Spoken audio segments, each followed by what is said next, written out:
खबर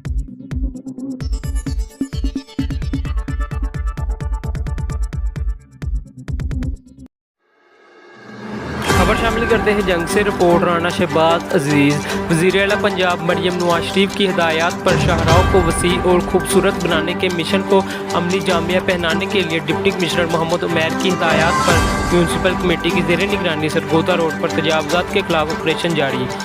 anti encroachment score तजावुज़ात के खिलाफ रोज़ाना की बुनियाद पर ऑपरेशन जारी रखे हुए है। आर्ज़ी तजावुज़ात को हटाने और दुकानों को दुकानों के अहाते के अंदर रखने की हिदायत भी जारी। पुख्ता तजावुज़ात को हैवी मशीनरी से ख़त्म किया जा रहा है। इंतज़ामिया की जानब से तजावुज़ात के मुकम्मल खात्मे तक ऑपरेशन जारी रखे रहेगा। मुसलसल खिलाफ वर्जी करने वाले दुकानदारों के खिलाफ सख्त एक्शन लिया जाएगा।